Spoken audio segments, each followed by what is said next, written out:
Hello दोस्तों, नमस्कार। स्वागत है आपका आज के एक और मोस्ट इम्पॉर्टेंट वीडियो में।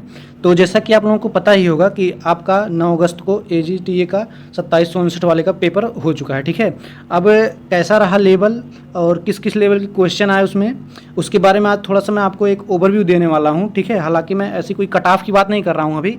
मैं एक ओवरव्यू देने वाला हूँ कि किस लेवल का पेपर था। ठीक है, और आपके उसमें कितने मार्क्स बन रहे हैं, कितने मार्क्स पे आप अपने आप को सेफ मान के चल सकते हैं। ठीक है, और उसी हिसाब से हम देखें, अगर आपका पेपर अगर अच्छा हुआ है, जाहिर सी बात है कि पेपर का लेवल आप लोगों को अच्छे से पता है। जिन्होंने अच्छे से पढ़ाई की है उनका पेपर जाहिर सी बात है अच्छा हुआ होगा, और जिन्होंने थोड़ा कम पढ़ाई की है उनके भी करने लायक पेपर थे। ठीक है, तो उस लेवल के बारे में और कितने मार्क्स पर आप सेफ हो सकते हैं उसके बारे में थोड़ा सा ओवरव्यू देने वाला हूँ।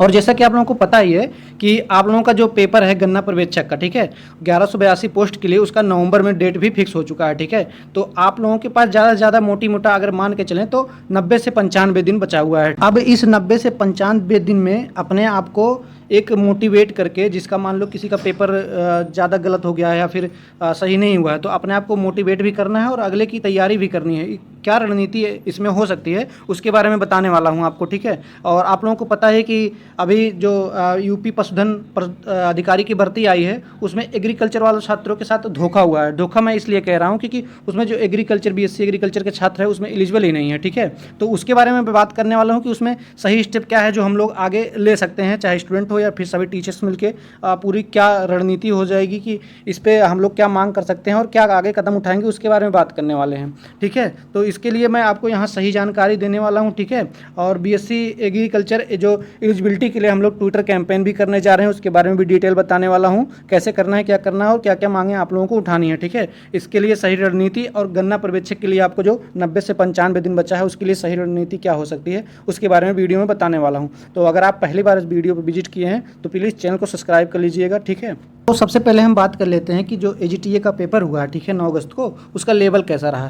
तो जाहिर सी बात है जितने लोगों ने पेपर दिया होगा आप लोगों को पता होगा किसी का पेपर अच्छा भी हुआ होगा और किसी का पेपर ख़राब भी हुआ होगा। ठीक है, तो अगर मैं इसके लेवल की बात करूं, ठीक है, तो इसका लेवल आपका देखिए इजी से, ठीक है, इजी से मॉडरेट लेवल का था। क्या है, इजी से मॉडरेट। हालांकि मॉडरेट क्वेश्चन इसमें ज़्यादा नहीं थे। ठीक है, ये अगर मान के चलिए तो आप इसको इजी कह सकते हैं। ठीक है, तो ये पूरा का पूरा जो एजीटीए का पेपर था इजी लेवल का था। अब जो बच्चा इसमें तैयारी किया था डीप लेवल का, जैसे जो 1446 में जो पिछला पेपर दिया है और उसका सिलेक्शन नहीं हुआ, ठीक है, तो जो डीप लेवल का तैयारी किया है, चाहे एजीटीए 1446 वाला बच्चा होगा, ठीक है, वो डीप लेवल का तैयारी किया होगा क्योंकि पिछली बार जो पेपर आया था इतना कठिन आ गया था। ठीक है, आपकी डीबी की कट ऑफ 28 नंबर पर लग गई थी और आपका जो फाइनल हुआ तो सीधा उसका डबल हो गया। ठीक है, आप लोगों को पता है कि जनरल की कट ऑफ 56 गई थी और ओबीसी और जनरल में ज़्यादा अंतर नहीं था तो 55.25 गया था। ठीक है, तो इतना कट ऑफ जाने का मतलब है कि कहीं ना कहीं एक बच्चों के मन में डर बना रहता है कि कैसा भी लेवल का पेपर आ जाए, किसी का भी 80 प्लस आ जाए तो भी इंसान के मन में डर बना रहता है कि पता नहीं मेरा होगा कि नहीं। जब कट ऑफ भी भाई इतना जाना है तो कैसे कोई डिसाइड कर सकता है। ठीक, इसीलिए मैं अगर पेपर की बात करूँ तो ये पेपर ईजी आप कह सकते हैं। ठीक है, लेकिन हाँ जिनको आ रहा था उनके लिए ईजी है, जिनके नहीं आ रहा था उनके लिए थोड़ा सा मॉडरेट लगा होगा। ठीक है, तो आप इसको ईजी थोड़ा मान के चल सकते हैं। लेकिन हाँ, जो बच्चे ज़्यादा पढ़ने वाले थे, ज़्यादा गहराई में पढ़े थे, उनका इसमें गलत होने के चांस थोड़ा ज़्यादा हो जाता है। क्यों ज़्यादा हो जाता है? क्योंकि वो थोड़ा सा ऊपर के जो चीज़ें होती हैं उनको कम पढ़ते हैं। ठीक है, इसलिए उन लोगों के जो क्वेश्चन अटेम्प्ट करते हैं उसमें थोड़ा सा गलत ज़्यादा हो जाता है तो माइनस मार्किंग हो जाती है। तो इसलिए उनका भी नंबर जो है, और जो कम पढ़े रहते हैं जैसे कुछ दिन की तैयारी करने वाले और ज़्यादा दिन से जो तैयारी कर रहे हैं वो लगभग सेम हो जाते हैं। ठीक है, तो ये अंतर हो सकता है। तो आपका पेपर इसी लेवल का आया हुआ था। और वहीं अगर मैं बात करूँ कि इसमें परीक्षा कितने लोगों ने दिया था, ठीक है, तो आपको पता होगा कि इसमें परीक्षा 11% लोगों ने छोड़ दिया था। ठीक है, और परीक्षा दिया था कितने लोगों ने, इसमें कुछ परीक्षा 88.31% लोगों ने परीक्षा दिया था। ठीक है, जो कि 56,245 छात्र हैं। तो इतने लोगों में आप लोगों का कंपटीशन है इस बार। ठीक है, लेकिन आप वास्तविक कंपटीशन कितना है वो आप लोगों को अच्छे से पता है कि वास्तविक कंपटीशन कितने लोगों में रहता है। ठीक है, और हाँ, मैं आप लोगों को एक बात और बता दूं, इंपॉर्टेंट नोटिस, कल 12 अगस्त को देखिए, 12 अगस्त को एक और नया नोटिस आया था एजीटीए, ठीक है, परीक्षा 6/2026 ग्रुप प्राविधिक सहायक ग्रुप सी के लिए। ठीक है, इसमें क्या है कि जो परीक्षा हुआ था 9 अगस्त में, इसमें अगर किसी को किसी भी क्वेश्चन पे आपत्ति है तो उसके लिए कल नोटिस जारी हुआ था कि अगर आपको किसी भी क्वेश्चन पे आपत्ति है, ठीक है, तो आप इसमें अप्लाई कर सकते हैं। उसके लिए 100 रुपया चार्ज लगेगा और एक व्यक्ति एक ही क्वेश्चन पे, मतलब एक ही बार कर सकता है। ठीक है, एक क्वेश्चन पे एक ही बार आपत्ति कर सकता है। तो आपके लिए कल ये सूचना जारी हुआ था। ठीक है, और आपका जो आंसर की है, प्रोविजनल आंसर की है, वो जारी हो चुका है, आप लोग मिला लिए भी होंगे। ठीक है, बाकी मुझे नहीं लगता कि इसमें जो 100 क्वेश्चन से इसमें कोई भी ऐसा क्वेश्चन हो जो कंट्रोवर्सी में हो, ठीक है। तो अगर किसी को ऐसा लगता है कि कहीं बुक पे या कहीं साइट पे, ऑथेंटिक साइट पे या फिर ऑथेंटिक बुक पे ऐसा कुछ दिया हो, कोई क्वेश्चन आपको लगता हो कि हाँ मेरा सही है और आयोग की तरफ से गलत है, तो आप उस पर अप्लाई कर सकते हैं, ठीक है। आप अपना क्लेम कर सकते हैं कि हाँ मेरा ये सही है, और विथ प्रूफ एकदम क्लियर कट आपको 100 रुपये चार्ज देके अप्लाई करना पड़ेगा, ठीक है। तो आप अपना देख लीजिए, अगर आप लोगों का कोई डाउट होगा या कुछ भी होगा तो आप कमेंट कर दीजिएगा, मैं उसके बारे में बता दूंगा आपको। वहीं आगे अगर मैं बात करूं कि AGTA के 27-64 के लिए सेफ स्कोर कितना हो सकता है, ठीक है। तो उससे पहले मैं आपको बता दूं, जैसा कि मैंने आपको बताया कि इस बार 56,245 लोगों ने कुल पेपर दिया था, ठीक है। और जो पिछला बार था उसमें आपको पता होगा कि DB के लिए कट ऑफ 28 गया था, ठीक है। और जब फाइनल कट ऑफ आया तो सीधा UR का 56 और OBC का 55 कुछ था, ठीक है। और SC का जो है 49 और EWS का 51 था, ठीक है। तो आप लोगों का ये फाइनल कट ऑफ था पिछली बार का। अगर उस हिसाब से हम देखा जाए कि जो पेपर का जो लेवल था, पेपर का लेवल पिछली बार की तुलना में मैं अगर देखूँ तो बहुत ही आसान था, ठीक है। तो अब की बार आप अगर सेफ स्कोर मान के चलिए कि मैंने कई पोल चेक किया, ठीक है, कई टेलीग्राम पे भी देखा और यूट्यूब के कई वीडियोस मैंने देखा, और सबको एनालिसिस करने के बाद मैं बता रहा हूँ। मैं कोई कट ऑफ नहीं बता रहा हूँ आपको, मैं लेकिन सेफ स्कोर बता रहा हूँ आपको कि जिसके नंबर आपके 80 प्लस है, कितना, जिसके नंबर आपके 80 प्लस हैं, ठीक है, 80 प्लस हैं नंबर जिसके, वो अपने आप को एक सेफ जोन में मान के चल सकते हैं। सेफ जोन मतलब 100% उसका सिलेक्शन तय है।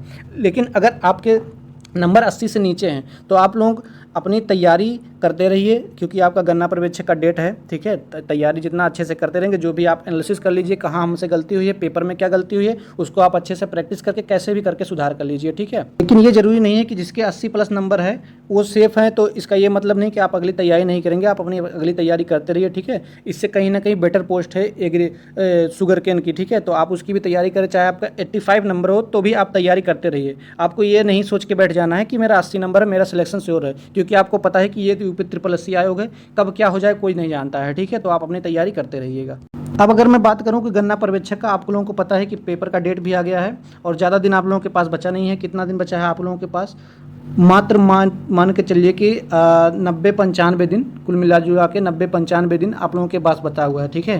तो इस इतने कम समय में आप लोग अपने आप को मोटिवेट भी रखना है। हालांकि कई लोग ऐसे होंगे जिनका पेपर बहुत अच्छा हुआ है AGTA का, ठीक है, और कई लोग ऐसे होंगे जिनका पेपर बहुत अच्छा नहीं हुआ है, तो उनको कहीं ना कहीं भाई अच्छे से तैयारी इस बार करनी पड़ेगी। आपको सबसे पहले क्या करना है, आपको देखना है कि इस पेपर में आपसे अगर कहाँ गलती हुई है, ठीक है। तो आपको सबसे पहले उसको एनालिसिस करना है कि आपकी गलती कहाँ हुई है और कौन सा टॉपिक ऐसा है जो आपसे छूट गया था और वहाँ से अगर क्वेश्चन आया है तो आप नहीं कर पाए, तो आप वो एनालिसिस करेंगे, ठीक है। और आपको क्या करना है कि अभी जो आपका टॉपिक छूटा है वो टॉपिक आप लोग कवर करेंगे, और जब आपका 1 महीना बचेगा तो आप क्या करेंगे, आप देंगे टेस्ट, ठीक है। आप टेस्ट देंगे, हालांकि पूरा ये सिलेबस खत्म करने के बाद आप टेस्ट देंगे, 1 महीना बचेगा, ठीक है। टेस्ट देंगे, उसके बाद टेस्ट का एनालिसिस करेंगे, ठीक है। टेस्ट देंगे फिर टेस्ट का एनालिसिस, ऐसा आपको एक दिन मतलब गैप करके आपको ऐसे करना है, ठीक है। और एग्जाम जब तक आएगा तब तक आप 1 हफ्ते पहले टेस्ट देना छोड़ के आप अपना रिवीजन पे एकदम फास्ट मोड पे कर लीजिएगा। लेकिन उससे पहले जो भी आपकी जो गलती इसमें AGTA में हुई है, ठीक है, जो भी गलती आप लोगों की अगर AGTA में हुई है, अगर आपके नंबर कम है, ठीक है, और तो ऐसा काम करिए आप कि गन्ना पर्यवेक्षक में ऐसी गलती ना करके पछताना पड़े, ठीक है। क्योंकि ऐसा मौका आप लोगों को अब दोबारा नहीं मिलेगा। सेम सिलेबस, ठीक है, सिलेबस सेम है और जो भी कुछ है सब कुछ सेम है, सब सेम तैयारी करना, आपको कहीं भटकना नहीं है। कोई कितना कट ऑफ बताए कितना नहीं बताए, ठीक है, उससे आप लोगों को घबराना नहीं है। आप लोगों के 80 नंबर हो, 85 हो, 90 के करीब हो तो भी आप अपनी तैयारी करते रहिए, ठीक है। ये बेटर चांस है, इसके बाद ऐसा मौका फिर आप लोगों को नहीं मिलेगा। और सबसे इंपॉर्टेंट बात मैं आप लोगों को बता दूं कि इस बार जब पेपर होगा, क्योंकि आप लोगों को पता है कि पिछली बार इतना कठिन पेपर हुआ था, इस बार इतना सरल पेपर हुआ, ठीक है, लेवल आप लोग देख सकते हैं। तो अब की बार जब शुगर केन का पेपर होगा, मैं बता दूं कि इस बार जब शुगर केन का पेपर होगा तो ये मान के चलिए कि आपका पेपर बहुत कठिन नहीं आएगा, तो ये पेपर आपका एकदम मॉडरेट लेवल में होने वाला है। तो आपका पेपर ये मीडियम में होने वाला है, ठीक है, बहुत सरल नहीं आएगा, बहुत कठिन नहीं आएगा, तो ये मॉडरेट पेपर होने वाला है। अगर आपको बिलीव ना हो तो जब पेपर आएगा तो देख लीजिएगा, यही यूपी SSC का पैटर्न है। तो आप थोड़ा सा डेप्थ में पढ़ाई करिए, ये नहीं कि अभी AGTA का पेपर इतना सरल आ गया है तो आप सिर्फ ऊपर पढ़ते रहिए, नहीं, आप डेप्थ में जैसे पढ़ रहे थे वैसे पढ़िए। आपका जो ऊपर का होता है अपने आप क्लियर हो जाएगा, लेकिन ऐसा ज़रूरी नहीं है कि सेम आ जाए और आप ऊपर का छोड़ के चल रहे हो तो आपका वहाँ भी नुकसान हो जाएगा, ना आप इसमें होंगे ना उसमें होंगे। तो आप ये सही रणनीति बना के, जो भी मैंने बताया सही रणनीति बना के आप इसको फॉलो करके आप अपनी तैयारी करते रहिए। वहीं आगे हम बात कर लेते हैं इसी पेट के थ्रू 2025 के थ्रू आपको मैं बता दूं कि 1251 पदों पे 3 स्पेशल पद है, ठीक है। तो इतने पदों पे पशुधन प्रसार अधिकारी की वैकेंसी आ गई है, ठीक है। अब इसमें जो नोटिफिकेशन जारी हुआ, ठीक है, उसमें क्या है एग्रीकल्चर वालों को अलाउ नहीं किया है। उसमें किन लोगों को अलाउ किया है, जिनका 12th कितना 12th आपका जिनका बायोलॉजी से है, ठीक है, 12th इनका बायोलॉजी से है। और अगर इन्होंने वेटनरी साइंस में, ठीक है, पशुपालन में आप लोगों ने अगर डिप्लोमा कर रखा है, कितना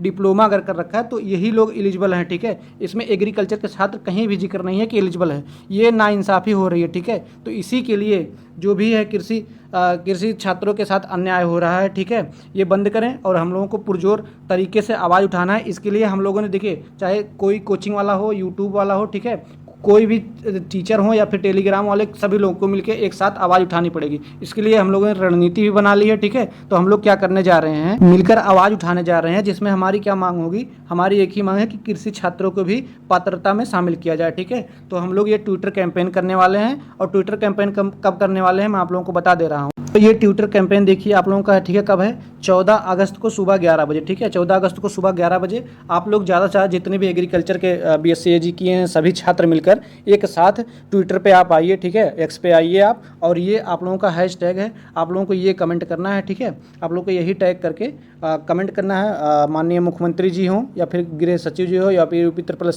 आयोग है, गवर्नमेंट ऑफ उत्तर प्रदेश को आप लोगों को अच्छे से टैग करके साफ शुद्ध और स्पष्ट भाषा में अपनी बात को रखना है, ठीक है। और ज़्यादा से ज़्यादा लोगों को ट्वीट कराना है, ठीक। क्योंकि देखिए आप लोग साथ आएंगे तभी कुछ हो पाएगा, ठीक है। नहीं तो ये यूपी ट्रिपल किसी की बात मानने के लिए तैयार है ही नहीं। चाहे लेखपाल में आप देख लिए होंगे, कहीं भी देख लिए होंगे। उत्तराखंड में भी पशुधन प्रसार अधिकारी की वैकेंसी आई थी। तो आप लोगों को मैं बता दूं कि यहाँ जो अनिवार्य अर्हता मांगी गई थी, तो भारत में विधि द्वारा स्थापित किसी विश्वविद्यालय से जीव विज्ञान, कृषि, पशुपालन में अगर आपके पास एक वर्ष के एक विषय में किसी भी स्नातक होगा तो आप एलिजिबल थे। लेकिन जो उत्तर प्रदेश में पशुधन प्रसार अधिकारी की वैकेंसी आई है, इसमें BSc AG छात्रों को एलिजिबल ही नहीं किया गया, ठीक है। सिर्फ जो 12th में बायोलॉजी है और जो डिप्लोमा किए हैं पशुधन में, ठीक है, उन्हीं को एलिजिबल दिया गया है। तो इसीलिए हम लोग आवाज़ उठाने जा रहे हैं। तो आपसे मैं आग्रह करता हूं कि 14 तारीख को जितने भी BSc AG के छात्र हैं सभी लोग एक साथ मिलकर आवाज़ उठाइए, ट्वीट करिए, ठीक है, टैग करिए और अपनी बात को स्पष्ट सही शब्दों में रखिए। अब आप लोगों में से बहुत से लोग परेशान होंगे कि इसका जो फाइनल कट ऑफ हो क्या जा सकता है, ठीक है।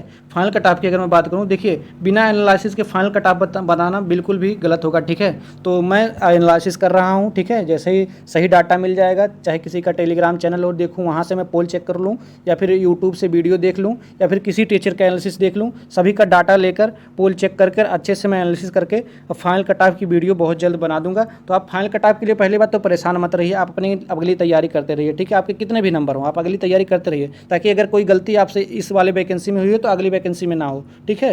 तो आप अपनी अगली तैयारी करते रहिए। तो आप लोगों को यही छोटी सी जानकारी देनी थी, ठीक है। तो उम्मीद करता हूँ कि आप लोगों को ये वीडियो जरूर पसंद आया होगा, ठीक है। तो अगर आप इस चैनल पर पहली बार विजिट किए हैं या हमारी वीडियो आप पहली बार देख रहे हैं तो प्लीज़ चैनल को सब्सक्राइब कर लीजिएगा, ठीक है। और आप लोग अगर वीडियो अच्छा लगा तो वीडियो को लाइक भी कर दीजिएगा। और आपकी इस वैकेंसी से रिलेटेड या IGTA या गन्ना पर्यवेक्षक ADO से रिलेटेड कोई भी क्वेरी हो तो आप कमेंट में कर दीजिएगा, उसका रिप्लाई मैं जरूर करूँगा, ठीक है। आपकी कोई भी क्वेरी हो तो आप कमेंट जरूर करिएगा। तो मिलते हैं ऐसे ही और इंपॉर्टेंट अपडेट के साथ अगले वीडियो में, तब तक के लिए नमस्कार।